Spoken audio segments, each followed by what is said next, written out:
Swastiastu, nama budaya, salam kebajikan. Sahabat-sahabat Duma yang saya hormati, ada sahabat saya yang bertanya tentang bagaimana perbedaan penggelapan dan penipuan. Maka saya akan menjawab bahwa penggelapan dan penipuan pada KUHP Kitab Hukum Pidana menjelaskan pada pasal 372 dan 374 tentang penggelapan. Sedangkan penipuan itu penggelapan diatur pada pasal 372 sampai 374. Sedangkan penipuan diatur pada pasal 378 dan 379A.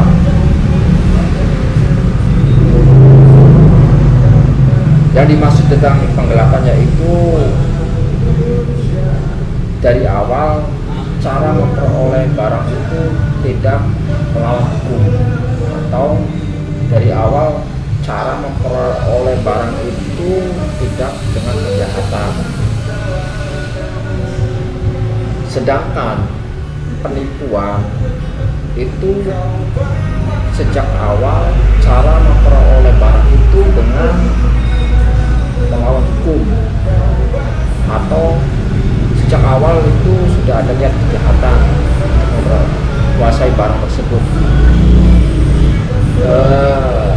Sebenarnya perbedaan itu cukup sederhana. Sebagai contoh, untuk pasal 372 tentang penggelapan biasa, yaitu contoh yang cukup sederhana, misalnya saya menyewa mobil selama 3 hari. Nah, dalam 3 hari tersebut saya tidak mengembalikan barang atau mobil tersebut, maka si pemilik mobil dapat melaporkan saya sebagai penggelapan dengan syarat harus ada peringatan beberapa waktu tertentu. Nah, akan tapi dalam waktu tertentu, dalam peringatan itu saya tetap tidak mengembalikan barang tersebut, maka saya dapat dikategorikan sebagai penggelapan mobil tersebut, sebagai penggelapan tindakan pidana.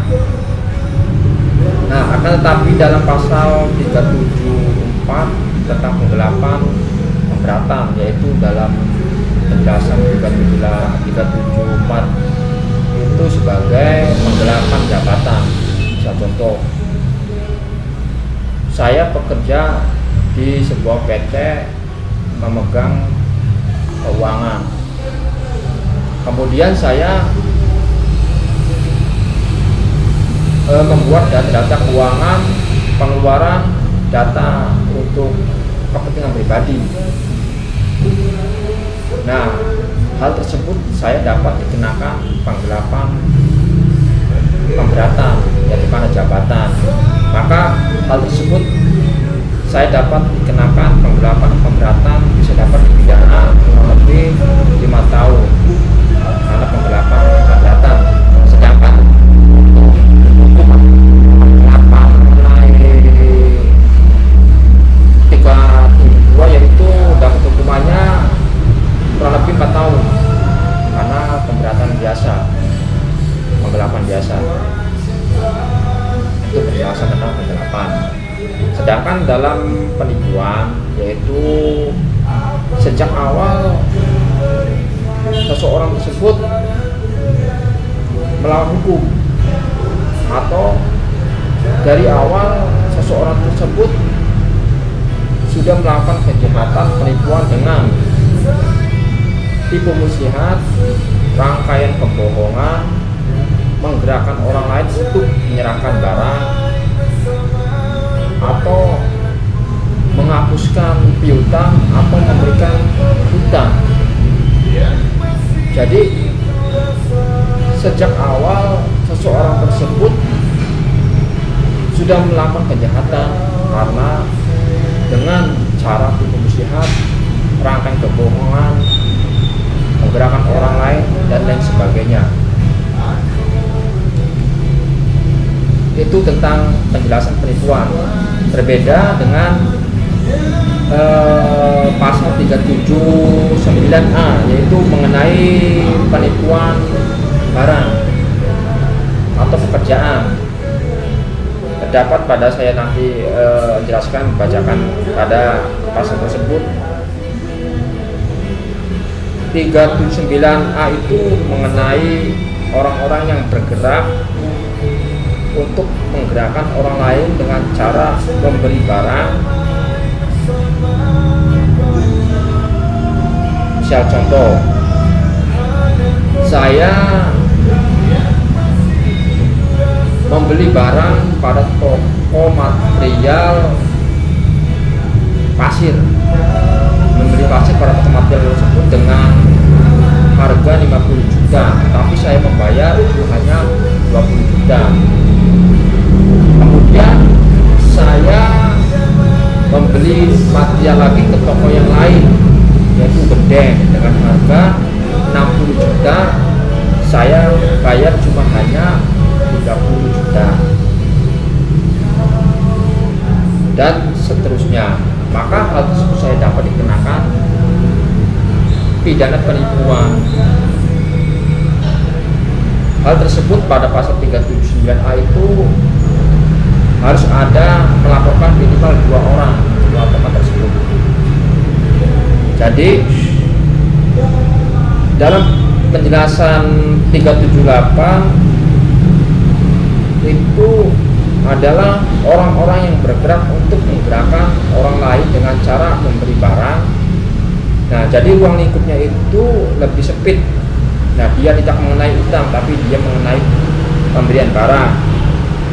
Seperti itu. Nah, jadi penjelasan yang lebih sempit yaitu pada pasal 378, yaitu pasal 779A, yaitu pekerjaan yang saya lakukan sebagai mata pencarian. Nah, itu kemudian mendapatkan keuntungan bagi saya pribadi dengan sengaja tidak membayar lunas semua pembelian barang yang saya lakukan di beberapa toko.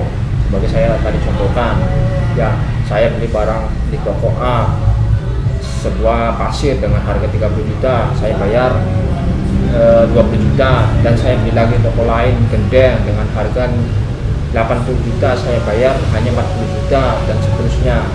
Itu saya dapat keterangan penipuan, tapi dengan syarat harus melaporkan 2 orang. Itu pada perbedaan pasal 379A dengan 378, ya, seperti itu.